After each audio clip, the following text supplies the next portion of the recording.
மாரியம்மனுடைய திருவுருள் துணை கொண்டு இந்த மகா கும்பாபிஷேகமானது மிக சிறப்பான முறையிலே 4 கால யாகங்களுடன் சிறப்பான முறையிலே நடைபெற்றுக் கொண்டிருக்கின்றது.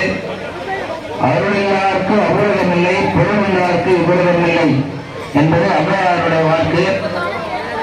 அதுபோலவே நல்லார் ஒருவர் பொருட்டு மழை, வேதம் ஓதும் அந்தனருக்கு ஒரு மழை, கற்புடைய பெண்ணுக்கு ஒரு மழை, இது போன்ற 3 விதமான மழைகளை நம் சான்றோர்கள் நமக்கு சொல்லியிருக்கின்றார்கள்.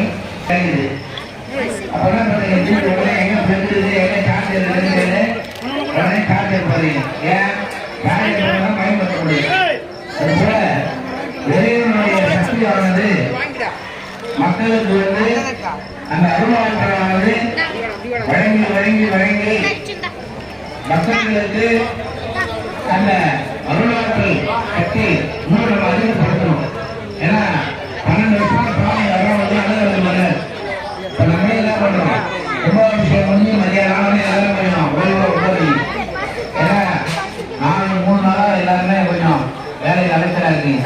அப்ப அந்த ஆசுவாசப்படுத்தும் நேரம் நமக்கு தேவைப்படுது. அது மாதிரி இறைவனுடைய சக்தியை அதிகப்படுத்தும் விதமாக, அந்த இறைவனுக்கு சந்தோஷப்படுத்தும் விதமாக அவருக்கு இது போன்ற யாகசாலைகளெல்லாம் அமைத்து 4 கால பூஜையை சிறப்பாக செய்து 108 மூலிகை திரவியங்கள், அர்ஷ திரவியங்கள் என்று சொல்லக்கூடிய திராட்சை, கல்கண்டு, தேன், திரைமாவு, பேரிச்சம்பழம், அவுள், இது போன்ற 8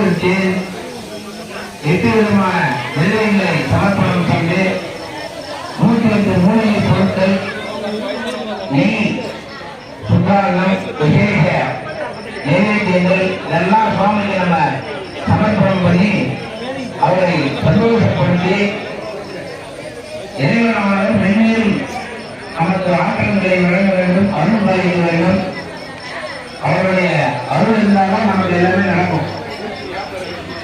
அந்த காலத்துல ஒரு பழமொழி, குழந்தையும் தெய்வமும் கொண்டாடுகிறது. குழந்தையும் தெய்வமும் எந்த இடத்துல கொண்டாடுறீங்களோ அந்த இடத்துல நினைத்து சாநித்தியமா இருக்கும். அதனால்தான் உற்சவங்கள்லாம் அந்த காலத்துல இறைவனுக்கு கோயில்கள் செய்யாங்க. ஒரு கோயில் அப்படிங்கிறது மிகப்பெரிய ஒரு விஷயம். இப்பதான் நம்ம கோயிலாம் சாமி கும்பிடுறதுலாம் வச்சிருக்கீங்க. அந்த காலத்துலாம் பல்லவர்கள், சோழர்கள், பாண்டியர்கள், பெரிய நகரசு, நம்ம திருவண்ணாமலை சம்பவராயர், பொய்ச்சாளர், வல்லாளமராயர், போன்ற பல ராஜாக்கள் அவங்களோட ஊர்ல பெரிய பெரிய சிவன் கோயில், அம்மன் கோயில், திருமால் கோயில் எல்லா கோயிலையும் கட்டினாங்க. அப்படின்னா மனிதனுடைய மனமானது ஒரு நிலையா இருக்கு. இப்போ கொஞ்ச நேரம் சந்தோஷமா இருக்கும், அப்புறம் கொஞ்ச நேரம் பார்த்தீங்கன்னா சோகமா இருக்கும், அப்புறம் ஒரு எதுவுமே இல்லாம வெற்றிகரமா இருக்கும். அப்ப மனிதனுடைய மனமானது மாறி மாறி இருக்கு. அவன் எங்க போனா எதை பண்ணா மனசுல கவலை போடுறது செய்யாது. அப்ப ஒரு அமைதியான ஒரு கோயிலுக்கு போய் நீங்க நிம்மதியா சாமியை பார்த்துட்டு ஒரு ஓரமா ஒரு சில சாஞ்சி உட்கார்ந்து கண்ணு பார்த்தீங்கன்னா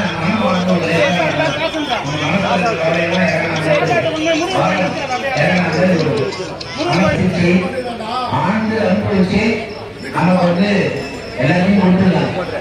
சாதாரணமா ஒரு கோயில் கட்டினா இடத்துல வாங்கணும், பேர் வாங்கணும், கோயில் மொழி பணம் கட்டணும், அந்த மாதிரி வீடு கட்டுற மாதிரி கிடையாது.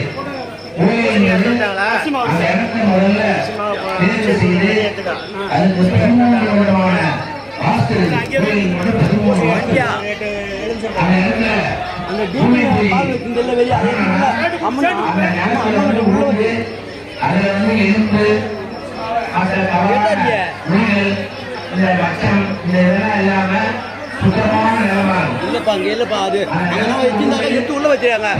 அம்மா நாட்ட வச்சிரு. பசுமாடு வந்து அதை சாப்பிடணும். அந்த பயிரை பசுமாடு சாப்பிட்டு அந்த இடத்துல பூமியை வந்து கீழே வந்து பழம் தோண்டுவாங்க. பழம் தோண்டானே திருப்பி அந்த பழத்தை மூடும்போது மண்ணு வந்து மீறக்கூடாது. மண்ணு மீறாம இருந்தாலும் மண்ணு முழுமையாயிடும். அப்பதான் அந்த இடத்துல கட்டுவாங்க. அதே மாதிரி உள்ளே விளக்கு எழுதியே வருவாங்க. அந்த பொழிவுல விளக்கு வந்து அணையக்கூடாது. விளக்கு பிரகாசமா அணையும். அதே மாதிரி நீர் வந்து முன்னாடி இறப்பாங்க. அந்த பொழிவுல அந்த நீர் வந்து கட்டக்கூடாது. அப்படியே நிற்கணும் நிலைத்து. அப்ப இந்த மாதிரி ஐடியா என்ன இருந்தாங்கன்னா அந்த இடத்துல கோயில் வந்து கட்டணும்.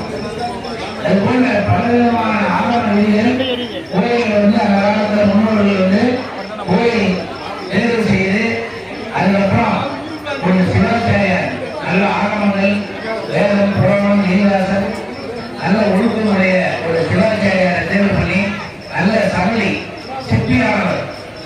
அந்த காலத்துல சிற்பிலாம் கேட்டீங்கன்னா 48 நாள் விரதம் இருப்பாங்க. ஒரு சிலை செய்யணும்னா 48 நாள் விரதம் இருந்து அந்த இறைவனை மனசார உருவாகி அதுக்கப்புறம் இந்த சிலையை செய்வாங்க.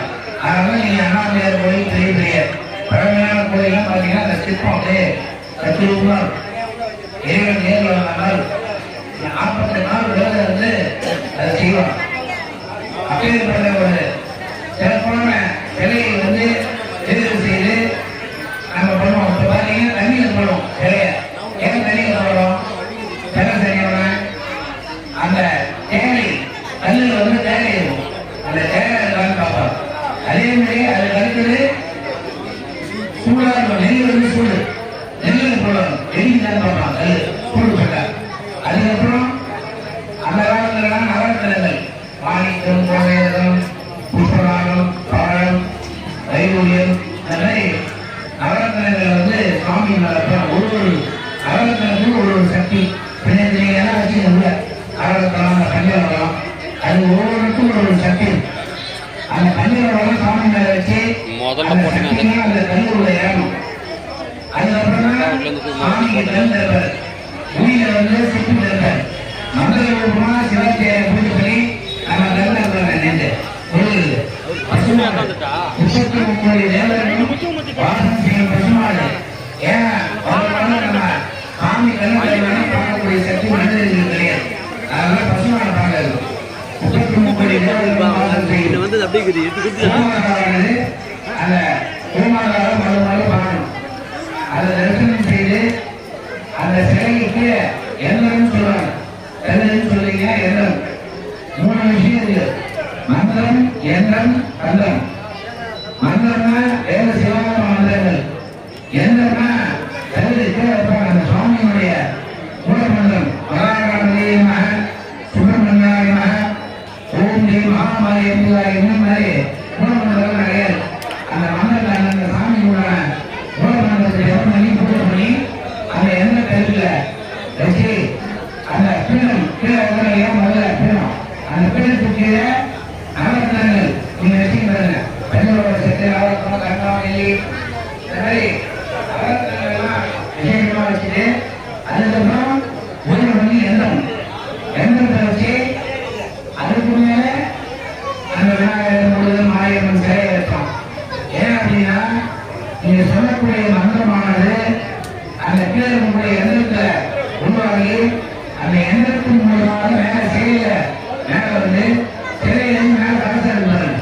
மேல விமான கலசம் விமான கலசம் அந்த கலசத்தின் முறையா இந்த ஊர் முழுக்க மக்கள் வைத்திருக்கிறாங்க. அதே பரவும். அதனாலதான் ஊர்ல இருந்து வழிபாட்டிக்கு போய் இருப்போம். ஊரோட கோபுரம் தெரியும். பெருமாள் கோயில் போனீங்கன்னா பெருமாள் கோயில் கோபுரம் தெரியும். திருச்சியில் போனீங்கன்னா கோடப்படை தெரியும். தரிசனம் கோயில் புரியும். ஊர்ல இருந்து நேரம் போகிறோம். கோபுரம் என்பது நம்ம காலையில் ஒரு பெரியவரை பாடுறவங்க நம்ம நிறைய ஏறி போய் காலையில் ஏன் கெட்டவர்கள் காலில் கொண்டு விட்டோம்னா நம்ம பாவங்களை